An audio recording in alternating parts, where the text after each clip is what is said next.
Hello दोस्तों, I hope कि आप सभी लोग अच्छे होंगे। तो आज मैं योगर्ट डिलीवरी के नेक्स्ट पार्ट को एक्सप्लेन कर रहा हूँ। और यदि आपने इसका पहले का पार्ट नहीं देखा है तो आप चैनल पर जाके इसके सारे पार्ट देख सकते हैं। तो पिछले एपिसोड में हमने देखा था हेंचुल योजू के घर पर आकर उससे जुनवू के घर का पता पूछता है, जिसके बाद वो जुनवू के घर पर आके उसकी पिटाई करता है और वहाँ से चले जाता है। इसके बाद हम जुनवू को देखते हैं जो अपने बेड पर लेटा होता है, जहाँ हेंचुल ने उसका फेस बिगाड़ दिया था। तभी जुनवू सोही को कॉल करता है, लेकिन सोही उसका कॉल नहीं उठाती है। जिसके बाद हम सोही को देखते हैं जो अपना फोन साइड में रखकर सोई होती है। इसके बाद सीन शिफ्ट होता है और हम जुनवू को देखते हैं जहाँ उसके घर पर सेवांग आती है। तभी सेवांग को देख जुनवू बोलता है कि तुम यहाँ पर क्यों आई हो। तो सेवांग बोलती है कि मैं तुम्हें यहाँ पर देखने आई हूँ। तभी वो बताती है कि हेंचुल घर पर लेट आया और उसके हाथों में मैंने ब्लड को देखा, जो देखकर मैंने उसे पूछा कि वो कहाँ से आ रहा है। तो उसने मुझे बोला कि मैंने उस जुनवू की पिटाई करी है क्योंकि वो हमारी मॉम के साथ रहना चाहता है। जो सुनकर सेवांग हेंचुल के ऊपर भड़क जाती है और उसके ऊपर अपने जूतों को फेंकते हुए बोलती है कि क्या तुम पागल हो गए हो, तुम उसे कैसे मार सकते हो। यदि उसने तुम्हारे ऊपर केस कर दिया तो तुम जेल जा सकते हो, इसलिए तुम्हें ऐसा नहीं करना चाहिए था। जो बात सुनकर हेंचुल थोड़ा परेशान हो जाता है। जिसके बाद हम प्रेजेंट में सेवांग को देखते हैं, जिसे जुनवू बोलता है कि क्या तुम मेरी फिक्र कर रही हो। तो सेवांग बोलती है कि मुझे तुमसे कोई मतलब नहीं है और बोलती है कि तुम्हारे लिए बेहतर होगा कि तुम हमारे साथ जुड़ने की कोशिश मत करो। वहीं वो बोलती है कि इस फाइट को तुमने ही ट्रिगर किया है, इसलिए क्या तुम वास्तव में मेरी मॉम के साथ रहना चाहते हो।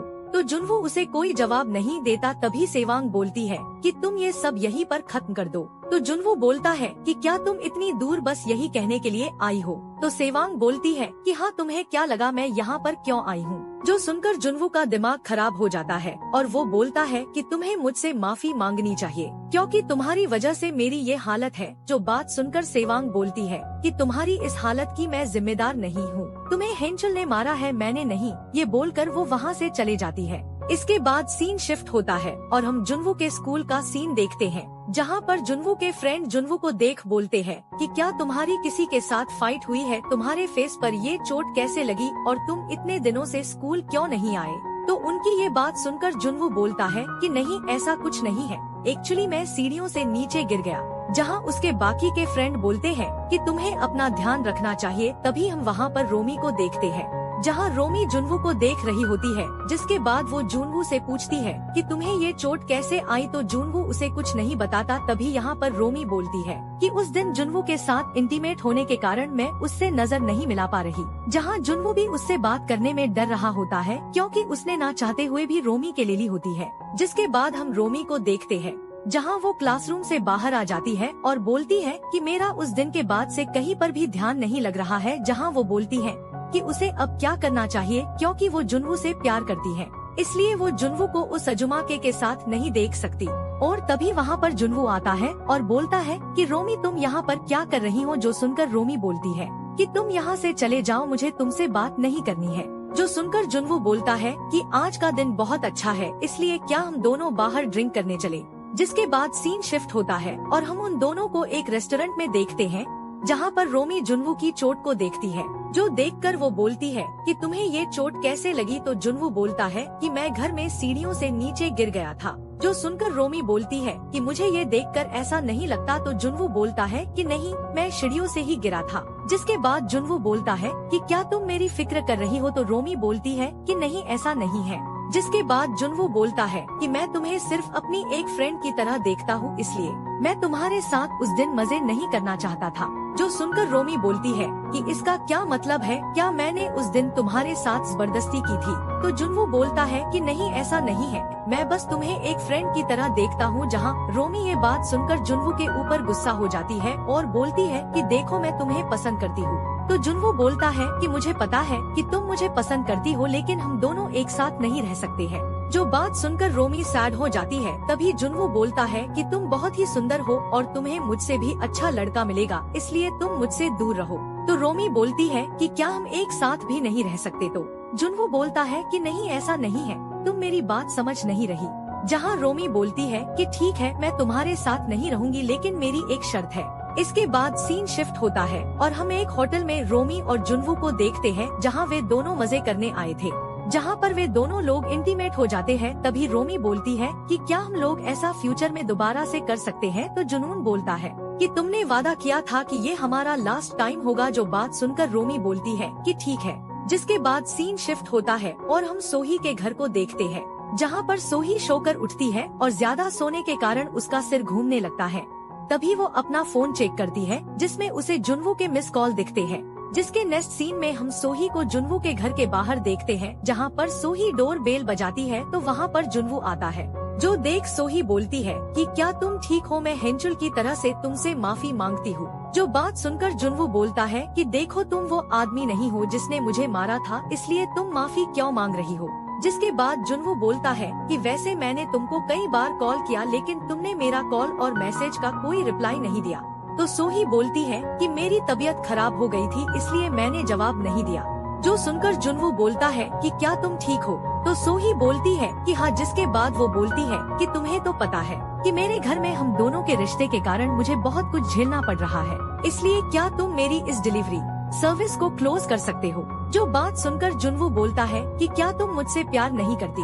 तो सोही बोलती है कि नहीं, मैं तुमसे प्यार करती हूँ। लेकिन तभी ये बात सुनकर जुनवू सोही को किस कर देता है। जिसके बाद वो उसे अपने कमरे में ले आता है और सोही के साथ मजे करने लगता है, जहाँ वे दोनों लोग इंटीमेट हो जाते हैं। जिसके बाद जुनवू सोही को बोलता है कि तुम जब मुझसे प्यार करती हो तो तुम्हें किसी से डरने की जरूरत नहीं है। जहाँ वे दोनों लोग अपने हाथों को पकड़कर जाने लगते हैं, जहाँ पर जुनवू बोलता है कि अब हम लोगों को डेटिंग करना चाहिए। जो सुनकर सोही बोलती है कि मैंने पहले कभी डेटिंग नहीं करी है। तो जुनवू बोलता है कि कोई बात नहीं, मैं तुम्हें सिखा दूंगा।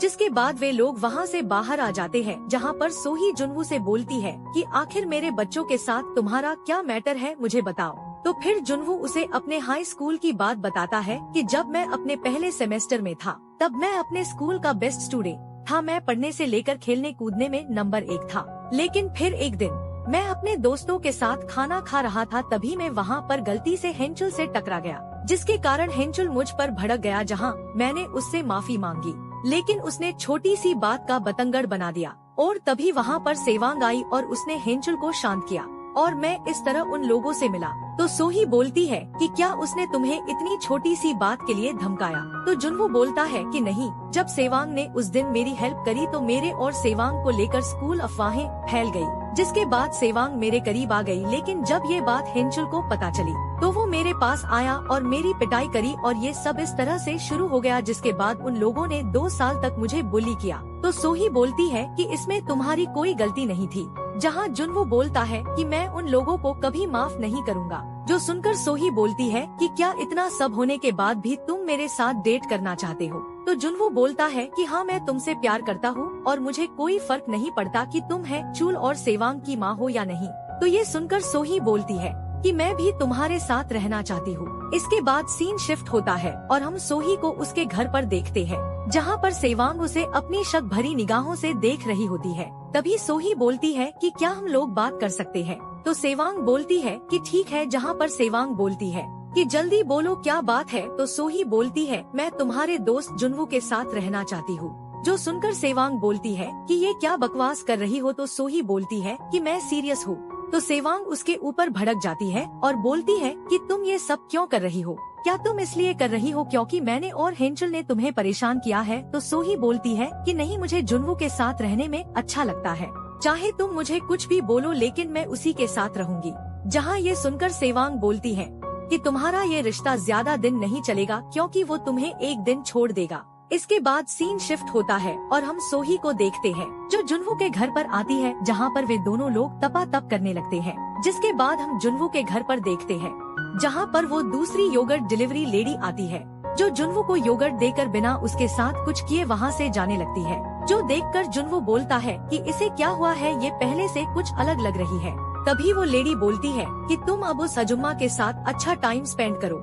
जो सुनकर जुनवू हैरान रह जाता है। जिसके बाद वो लेडी वहाँ से चले जाती है।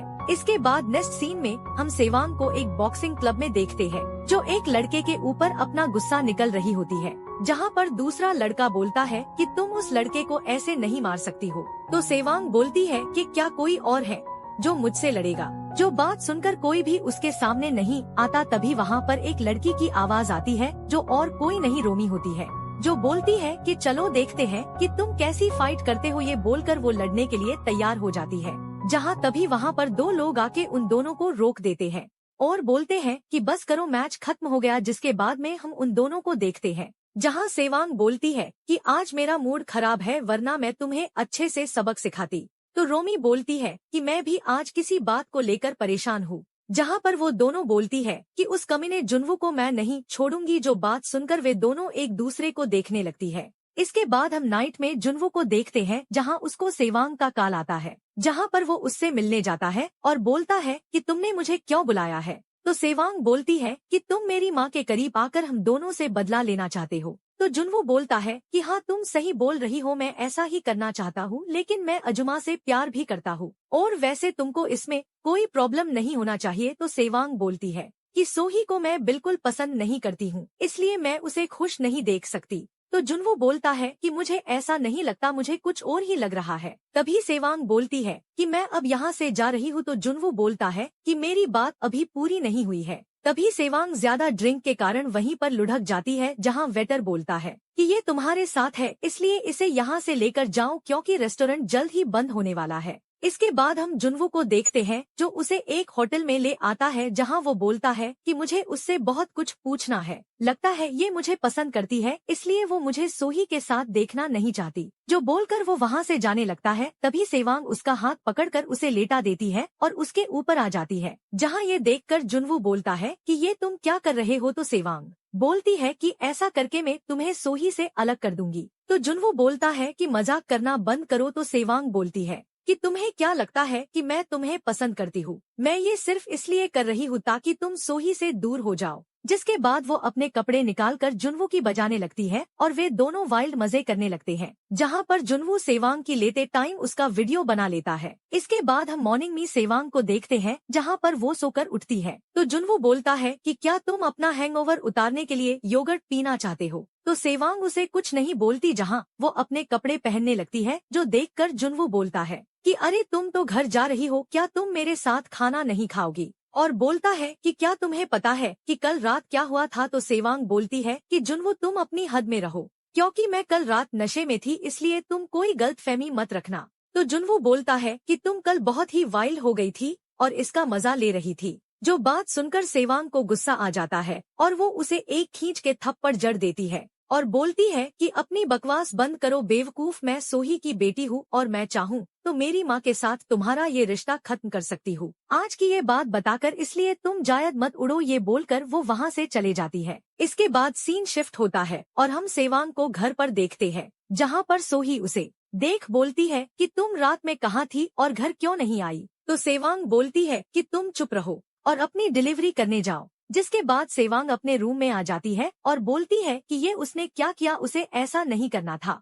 जहां तभी उसके मोबाइल पर जुन्वू का मैसेज आता है, तो वो उस फाइल को ओपन करती है, जहां पर जुन्वू ने उसका वीडियो भेजा था। जो देखकर सेवांग के होश उड़ जाते हैं। जिसके बाद वो बोलती है कि तुम्हारी हिम्मत कैसे हुई मेरी वीडियो बनाने की और मुझे ये वीडियो भेजने की? तो जुन्वू बोलता है कि तुम क्या बोलना चाहते हो? जब मैं ये वीडियो बना रहा था तो तुम्हें बहुत ही मजा आ रहा था। तो सेवांग बोलती है कि अपनी बकवास बंद करो और जल्दी से वीडियो डिलीट करो, वरना मैं पुलिस में तुम्हारी कंप्लेंट कर दूंगी। तो जुन्वू बोलता है कि मैंने ये वीडियो तुम्हें ब्लैकमेल करने के लिए नहीं बनाया हूँ, मैं तुम्हें सारी वीडियो भेज रहा हूँ ताकि तुम हम दोनों की इन यादों को अपने पास रखो। ये बोलकर वो उसके मजे लेने लगता है, जहाँ पर हम सेवांग को देखते हैं, जो बोलती है कि कमीने जुन्वू में तुझे नहीं छोड़ूंगी। जहाँ पर वो खुद को ही कोसने लगती है और बोलती है कि मेरा प्लान तो मुझ पर ही भारी पड़ गया। जिसके बाद उसी समय उसके मोबाइल पर मैसेज आते हैं, जहाँ जुन्वू ने उसे सारी वीडियो सेंड कर दिए थे। जो देखकर वो परेशान हो जाती है और इसी के साथ ये एपिसोड एंड हो जाता है। तो यदि आपको इसका नेक्स्ट पार्ट देखना है तो आप मुझे कमेंट करें,